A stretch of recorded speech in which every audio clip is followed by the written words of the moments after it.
Hey guys, welcome back to my channel. आज मैं आपके लिए एक बहुत ही ज़्यादा इंटरेस्टिंग वीडियो लेके आई हूँ। लेकिन उसके पहले जिसने मेरे चैनल को सब्सक्राइब नहीं किया है तो प्लीज़ गाइस मेरे चैनल को सब्सक्राइब कर लें और वीडियो को लाइक ज़रूर कर लें। गाइस चलते हैं वीडियो की तरफ। जैसे कि आप सबको पता ही है कि आजकल आई हुई है महर और अब तो सारा भी आ गई है। तो अब लोगों का ये एक मानना है कि जो रीज़ा है उसका एटीट्यूड कुछ ज़्यादा ही आ गया है। मतलब जब उसके लेवल के बच्चे आ जाते हैं तो रीज़ा में एटीट्यूड कुछ ज़्यादा आ जाता है। तो रीज़ा के अंदर जो एटीट्यूड लेवल है वो बहुत ही ज़्यादा बढ़ जाता है।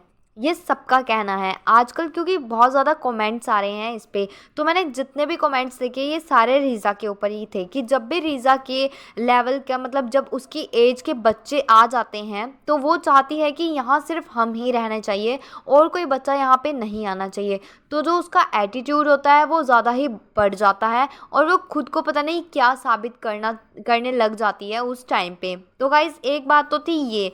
और उसके बाद जब आपको पता है कि जैसे जब महर भी आई थी तो रीज़ा का एटीट्यूड कुछ और ही था। मतलब कुछ और ही देखने को मिल रहा था, क्योंकि रीज़ा नहीं चाहती कि मेरे और रिहान के अलावा और भी कोई बच्चा यहाँ पे आए। तो महर के आते ही रीज़ा का जो एटीट्यूड था वो चेंज हो गया और उसके बाद अब सारा आई है तब भी मतलब उसका एटीट्यूड कुछ अलग ही दिखने को मिल रहा है।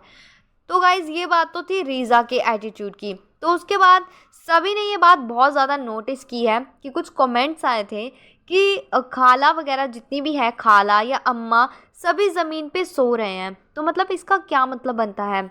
भाई के पास घर है, बहन के पास घर है ना? तो नीचे सोने की क्या ज़रूरत है? ये तो तब होता है ना गाइस जब घर पे गेस्ट आते हैं। पहले तो सबको एडजस्ट करने की कोशिश करते हैं, लेकिन जब एडजस्टमेंट नहीं हो पाती तभी होता है, तभी लोग बोलते हैं कि चलो थोड़े नीचे सो जाते हैं और जो एडजस्ट हो गए हैं वो हो गए हैं, है ना? तभी बहुत ज़्यादा ज़रूरत पड़े तभी इंसान नीचे सोने के लिए एग्री होता है, ठीक है?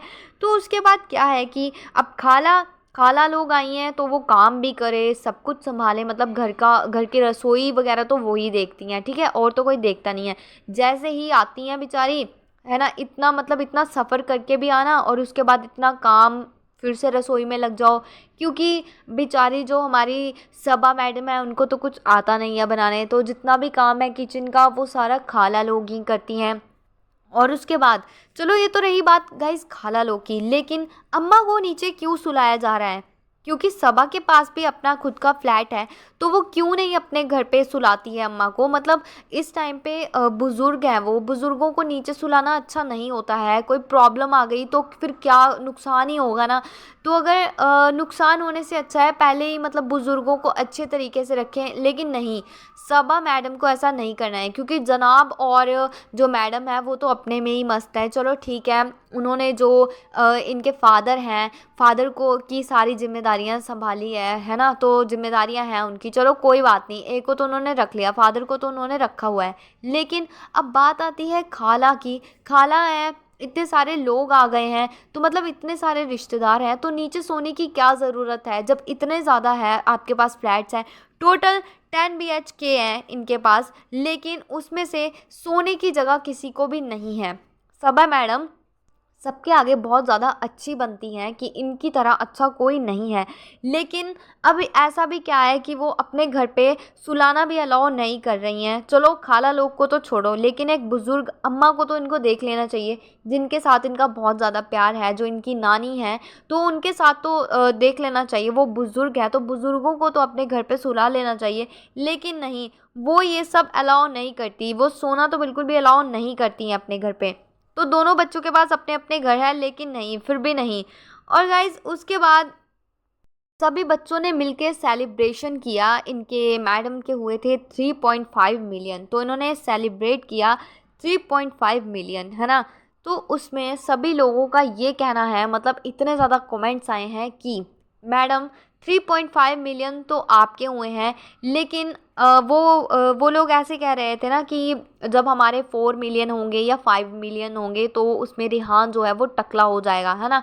तो मतलब सब लोगों का यही कहना है कि जब आपके मिलियंस बढ़ रहे हैं तो इसमें रिहान क्यों टकला होएगा? इसमें तो आपके बढ़ रहे हैं, आपका है इसमें सब कुछ, आपकी खुशी है, तो इसमें रिहान टकला क्यों होगा? मतलब सभी लोगों का यही कमेंट था कि हमें ये बात बिल्कुल भी समझ नहीं आई कि रिहान का इसमें कोई लेना देना तो नहीं है, तो रिहान क्यों इसमें टकला होएगा?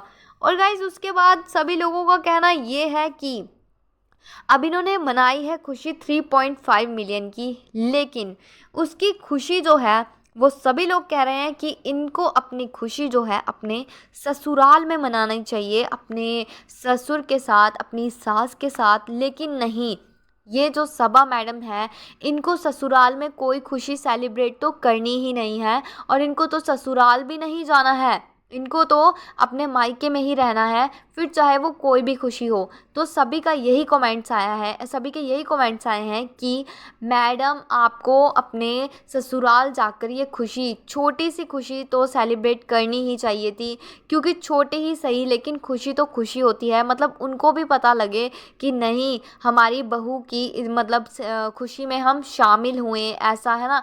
तो मतलब इस मैडम ने ऐसा बिल्कुल भी नहीं सोचा है, सास ससुर का तो मतलब बिल्कुल भी नहीं सोचती हैं मैडम।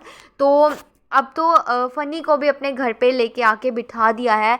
बेचारे मतलब जो फ़नी हैं वो भी कितना ज़्यादा तरसते हैं अपने घर जाने को, क्योंकि गाइज़ आप लोगों ने देखा ही होगा कि जब मोदा का नाम आता है तो फ़नी के चेहरे पर एक अलग ही मुस्कुराहट होती है, एक अलग ही खुशी होती है, क्योंकि फ़नी भी सोचता है कि कब कब जैसे वो घड़ी आए जब मैं अपने घर जाऊँ।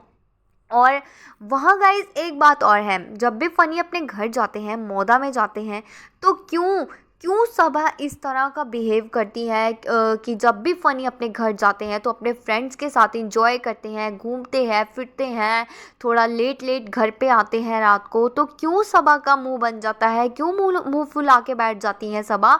और फिर उसके बाद वो डांटती भी हैं, क्योंकि दिखाई दी है, डांटती हुई भी दिखाई दी है कि आपको ऐसे नहीं जाना चाहिए, आप घर पे लेट क्यों आ रहे हो, मतलब थोड़ा सा गुस्सा करना शुरू हो जाती हैं। इनका ये है कि बस जो फ़नी है वो खुश नहीं रहना चाहिए, वो खुश सिर्फ मेरे साथ ही रहना चाहिए, अपने फ्रेंड्स के साथ इंजॉय नहीं करने देती है। ऐसा नहीं होता है। अब हम किसी इंसान को अपने साथ बांध कर नहीं रख सकते हैं, उसकी खुद की भी लाइफ है, उसको खुद की भी इंजॉय करने हैं, और फ्रेंड्स के साथ भी इंजॉयमेंट अलग चीज़ होती है। लेकिन नहीं, जो सबा मैडम है वो नहीं चाहती है कि फ़नी कहीं पे भी जाए, वो चाहती हैं कि बस मेरे साथ रहें, और बस जहाँ पर मैं लेके जाऊँ वहीं पे ही जाएं। तो जब आप लोगों ने देखा ही होगा कि जब सबा मैडम घर वापस आ रही थी अपने मायके में, तो फ़नी के चेहरे पे वो मुस्कुराहट नहीं थी, लेकिन जो सबा मैडम है उनके चेहरे में तो बहुत ज़्यादा मुस्कुराहट थी, खुशी थी एक अलग ही, क्योंकि वो तो अपने मायके जा रही थी। लेकिन कहीं ना कहीं फ़नी को तो दुख हो रहा था, क्योंकि अपनी बहन को भी छोड़ा था घर पे, और अपने पेरेंट्स को भी तो होता ही है, इकलौता बेटा है, कम से कम उसको तो अपने घर पे रहने दो। लेकिन नहीं, मतलब पता नहीं क्यों ऐसी सोच बना कर रखी हुई है, मायके में ही रहना है। बट अच्छा नहीं लगता ऐसे मायके में रहना, क्योंकि काफ़ी कमेंट्स आए, मैंने काफ़ी कमेंट्स पढ़े उनकी वीडियोस में कि क्यों आप यहाँ पे, आपका मन नहीं लगता है कि अपने ससुराल में? तो नहीं लगता है तो मन लगाओ। अरे मन कैसे लगेगा उनका? मन नहीं लगता तभी तो वो अपने मायके में आती हैं, और फिर उसके बाद ये सब है ना। तो फ़नी बेचारा क्या करे, बस जो बीवी बोलेगी वही वो करेंगे। तो गाइज़ यही बात है। और इसी के साथ मुझे सच में बहुत ज़्यादा हैरानी होती है कि अभी रीज़ा की इतनी भी एज नहीं है, लेकिन उसका जो एटीट्यूड है वो कुछ ज़्यादा ही है, और बेमतलब की बातों पे वो हंसती रहती है। मतलब कोई भी बात हो, कोई भी बात कर दे इंसान आगे से, छोटी कोई छोटी से छोटी बात भी कर दे, कोई अगर पूछ भी ले कि रीज़ा ये तुमने क्या किया, तो उस पे भी रीज़ा मतलब बेमतलब का हंसती रहती हैं, हंसती रहती हैं। मुझे बात रीज़ा की बिल्कुल भी समझ नहीं आती कि वो बेफालतू का इतना क्यों हंसती रहती हैं। और जितने भी लोगों ने ये कहा है कि एटीट्यूड लेवल जो बढ़ गया है रीज़ा का, जितना भी एटीट्यूड है वो ज़्यादा ही बढ़ गया है, तो देखा गया है, सच में देखा गया है कि रीज़ा नहीं चाहती कि हमारे अलावा कोई भी बच्चे यहाँ पे आए, क्योंकि उसको गुस्सा आ जाता है, नाराज़ हो जाती है रीज़ा, क्योंकि उसको नहीं होना चाहिए, प्यार से रहना चाहिए अपने कज़न्स के साथ। इतनी दूर दूर से आते हैं और इतने महीनों सालों बाद आते हैं, तो प्यार से रहना चाहिए। बात रीज़ा को अच्छे से समझनी चाहिए। सो गाइज़, आपका क्या ओपिनियन रहेगा इन सब के बारे में, प्लीज़ मुझे कमेंट सेक्शन में ज़रूर बताना। और वीडियो पसंद आई हो तो प्लीज़ गाइज़ वीडियो को लाइक करें, शेयर करें एंड चैनल को सब्सक्राइब करना बिल्कुल भी ना भूलना। मैं आपके लिए ऐसी ही इंटरेस्टिंग वीडियोज़ लाती रहूँगी। तब तक के लिए टेक केयर, मिलते हैं नेक्स्ट वीडियो में। Thanks for watching guys.